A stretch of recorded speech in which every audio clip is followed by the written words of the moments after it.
Okay, welcome to the videos. Put on the Durandrider.com hat, and we are in the tent, the altitude tent. We've got a question here.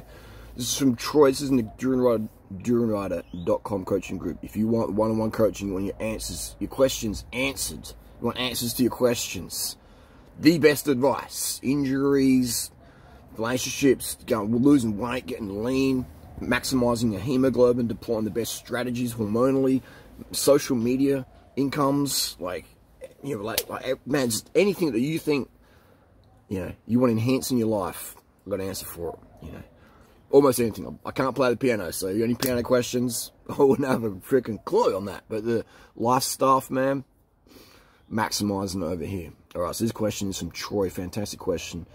He's got a question regarding knee pain and shin splints. Where's the props here? Where's the shoes? We've got some shoes we want to promote. Recommends. Alright, so we've got those. So Troy's going, any recommendations on how to heal them the best, and also how to avoid. So how to heal and how to avoid shin splints, which is the front part of your leg when you go to run or walk. It's like, ow, ouchie, ouchie. So Troy has ridden a bicycle on and off for the last few years. He's already had a bike fit when cycling. He really loves the jump rope, but considering being conscious of hard surfaces. So he's doing jump rope, he's doing cycling. His height is about 5'7", and he's weighing about 68 kilos. He also says he used to be over 200 pounds before he went vegan. So he's made some progress. You definitely have, Troy. He hasn't made his goal yet. The goal's always, we meet him, we set another one. That's part of life. But the main thing to remember, people, with goals, it's not the goal endpoint that makes us, it's the person we become achieving these goals. The journey is the magic, not the destination. It's the journey, man. All right, it's the anticipation, it's the work, it's the trials and tribulations, who we become in achieving our goals. That's what's most important. All right, that's the magic right there. So if you're just dredging through life, when I get my goal, I'll be happy, you're doing it wrong. Like every day you'd be happy, every hour you'd be happy, you have the gratitude, you're working towards something. Because if you get to your goal thinking the goal's going to make you happy, it won't. It will not make you happy. It won't. Because you'll be like, oh, okay, now I'm here, and okay, cool, and great, what next, So it's who we become. That's the main thing, is what we're becoming along the way. So Troy's saying, is ice also good to use? Is ice good for that? No, I said no ice. Any tips would be great. I'm so damn tired of having knee pain and shin splints. Always have to take time off. All right, let's get into it, Troy. So no ice. No ice for the joints or the muscles. Not a fan of that. Ice inhibits blood flow. The only time you'd use ice would be if you're like massively overheated and you're going to rub some ice on your skin, on your earlobes, on your forehead, temples, just rubbing ice over you to cool down.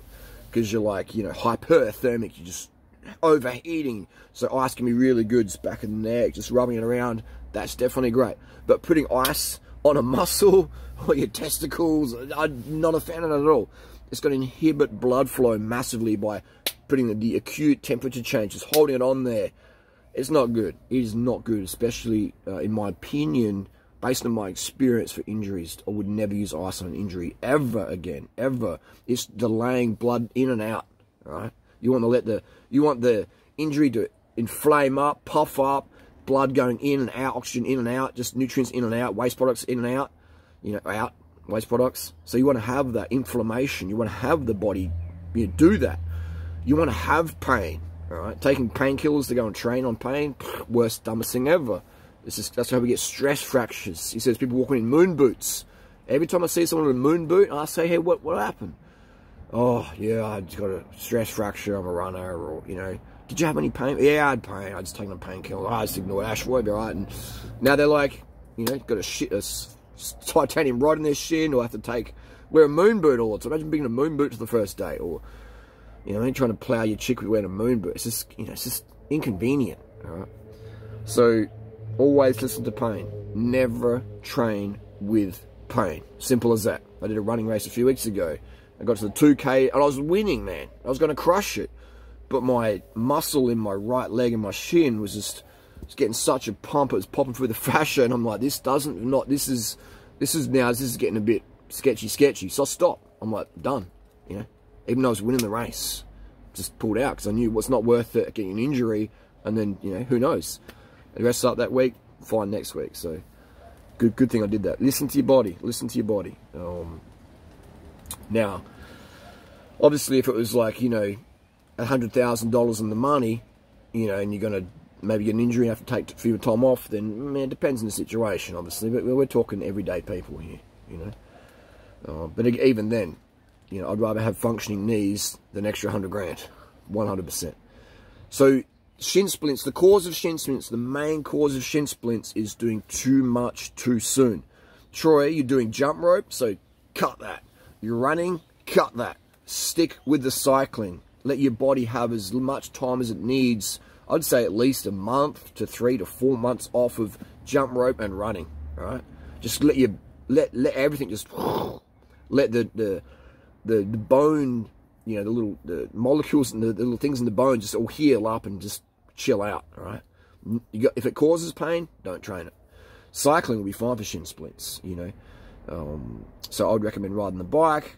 And one thing, and then so you got knee pain as well. What is causing the knee pain? I'm gonna say, Troy, you're using high impact cardio, jump rope, and running as your form of fitness, calorie burn, cardio, whatever you want to call it. So that's the bad thing. I mean, it's great you're doing it, but you're doing it too much now that your body's saying, hey, this is just too much. So I would stick with the cycling. Cycling's where it's at until you got no pain, and then introduce it like a minute a day. You know, a minute jump rope here, and then if you got pain, then you need more time off. A minute jogging. You got pain, time off. If a minute's okay, then you do a minute a day. And then next week, you can do 2 minutes a day. And then build it up 1 minute a week. 10 weeks in, you're doing 10 minutes a day. You're good to go. And that's how we do it. Progress. In the meantime, you're riding your bike, building your cardio, building your VO2 max, building your FTP, all those things. Cleats. Let's talk cleats. This is a cycling shoe here. This is Natasha's boot. And you can tell it's Natasha's because don't smell mine. You wouldn't even put it in the tent. It would melt the tent. And we got these shoes here. Cycling shoes, clip-ins. I've got the cleats slammed right back. It's just less pressure on the knee, and it's more in the glute, the quad, and the hamstring. Once the cleat moves forward more, it's more in the calf, and the knee has to sort of stabilize it. It's like, put the cleats right back. Beware that you're going to have maybe more toe overlap on your front wheel, but it's going to be better for your knees, better for your muscles. So your cleats right back, and also if you look carefully, you can sort of see the point of this cleat. Bit hard to see, but it's point towards the big toe. All right, so angle your cleats, so there's like a little diagonal line. You know, if we could, it's just pointing towards the big toe. Okay, so this is the shoe here. Only a bit hard to vision it, but the cleat, the tip of the cleat always wants to point across the shoe, laterally inwards towards the big toe. All right, I'm going to talk layman's terms. I'm not going to bombard you with physiological terms. What do you say? Put your bicycle cleats, slam them right the way back, and have them the tip of the cleat pointing towards the big toe. This will make the heel go in towards your crank arm and almost be buffing your crank arm. And so when you're pedaling, your heels are not going to be out like that. They're going to be in. So they're going to put less stress on your ITB, which is like where you feel the ITB, the pain around this little bulgous part here. All right. So the ITB like that, you want to have them, you know, nice and supple. So having your cleats in, heels in, that's what you want. Now, most people get a bike fit. Oh, but I spent $500 on a bike fit. You know, I still got pain. It's like because their cleat moved out. Because I went to the bike fit and the bike fitter didn't get a whiteout pen and mark their cleat. So then they just think, I've got this pain, I don't know what's going on. Or their seat post slipped down. It's like, you didn't go a bike fit. You didn't mark your post. People, you mark your post, mark your cleats, or at least have a photo or a reference point. I know with Natasha's cleats, look at them right all the way back, slammed back as far as they go, and pointing towards the big toe. So I didn't even need to mark them, because it's like, visually I can tell, yep, slam back, pointing towards big toe, we're good to go. That's a neat. Natasha doesn't have any knee pain issues, etc. But she used to back in the day, because she would be running too much and not listening to the body. So now she's got incredible fitness on the bike, etc. Amazing body, loving the life. So running and jump rope are good, but, you know, they are high injury sports, especially if you use them as your primary cardio, vascular expenditures, activities there. So yeah, just no jump, no running, you know, until the shin splints are totally gone. And then introduce 1 minute a day of jump, rope, or running. I'd start with jogging, because, you know, and shoes. Get some really cushioned shoes. These are really good. You're 68 kilos, so you're pretty light. I'd recommend the Nike Alpha Fly Next Percent. Alpha Fly Next Percent. These are really, really good shoes. Super cushioned, so it means your legs won't get beat up as much.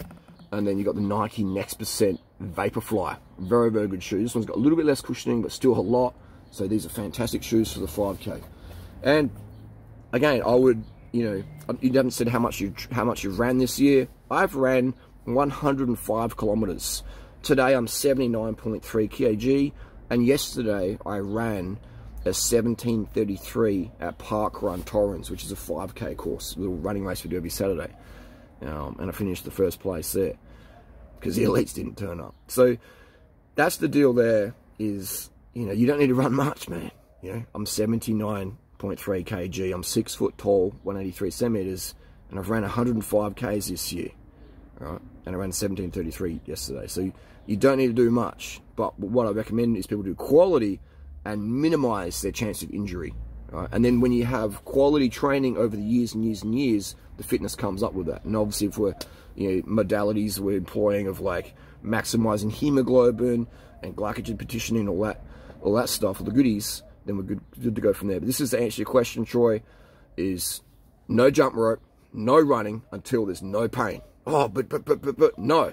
You know, like, do you want to be super fit? Do you want to be your absolute fittest, all right, for the rest of your life? Just be the 40-year-old dude or the 60-year-old dude or the 80-year-old dude who's just the fittest, not just in their age category, but just smashing the 20-year-old guys, you know, which feels fun as well. And they love it as well. The young guys, the younger guys than me, man, they get all G'd up when they beat me or I beat them. Or they're just like, oh, this guy's 44 and his girlfriend's same age as me. Like, what's going on here? This is, you know, he's the same age as my dad and he's kicking my ass. Or for me to drop him, I got to go full gas. Oh, this is weird. But it's good because people remember that. Just like when I was 20 and we'd have guys like Danny Clark and that who were 50 and they were just still smashing it. It's like, oh man, you know, like it just gives you a reference point that if you're 40 or 50 or 60 or even 70, you can still go pretty damn good. If you look after yourself, if you train smarter versus harder, all right? Rambo's a movie, okay? Rambo's a movie. Forrest Gump's a movie. If you want to, David Goggins, look, the dude can't run no more. He's injured as heck, you know? And so you don't want to be a hero. You want to be a champion. And champions train smarter versus harder. Heroes get injured. Heroes end up in the sports, you know, the sports med places and getting the arthroscopies and the ACL surgeries. Or it's like, you know, it's like, come on, man. Like, you only have one pair of knees, people. You only have one pair of legs. Look after them, man. Look after your joints. Avoid overtraining at all costs. If you want to lose fat, just stop eating the fat, people. Like, cut the fat under 10 grams a day. 210 grams a day. And you just, you know, the fat just drips off your body, okay? That every gram of fat we eat is the fat we store. So what sense does it make to come home from a big effort where you burn heaps of fat and then you put coconut oil on your food or you're frying up bacon like baby pigs and stuff? That makes no sense at all. And then you're going to replace all the fat you just burnt because some idiot or sincerely wrong person on the internet said, oh, fat's good for you. It's like, I mean, it's like your body makes fat, you know. You don't need to eat much. Maybe 10 grams a day max is what you need. Max. You know, maybe 1 or 2 grams of omega-3 a day, max. You get that from a freaking capsule if you want it, you know, if you're that pedantic about it. So, you know, like, why are we eating so much fat? Then have to overtrain, then wearing our joints out. I mean, people won't tell you this because it's making good. The surgeons are going, shh, do not, shh. You're cutting into our, like, income here, man. What are you doing? Stop giving people good advice. We want to chop people open and give them surgeries they don't really need because they're not listening to their body. Like, that's how we pay for our Ferraris and 10 grand an hour hookers. So, anyway, that's the deal. Just some truth bombs there. Again, here to help. Fantastic questions. Thank you for that, Troy. And hopefully this gives some insights for other people out there who experience the same thing. I was there. That's why I can speak with such passion and conviction, no script, because I was that person. I had the shin splints. I had the ITB. I had the cortisone shots. I was booked in for surgery. And I was like, why do I have these problems? Oh, you've got an imbalance. No, I don't. I'm just doing too much training. My cleats have slipped around the wrong way, and that's the truth. And when I corrected that, trained smarter, adjusted my cleats better, toe in, heel in, you know what I mean? Cleat towards the toe in, so it's pushing the heel in, almost buffing the cranks, then my ITB's relaxed, stretch the glutes, good to go. And stop doing, you know, 1,000K weeks just off the bat. Ease into things. Supple muscle is what we want. Ice makes a hard muscle, tight muscle. We don't want that. We want supple, soft muscles. Okay?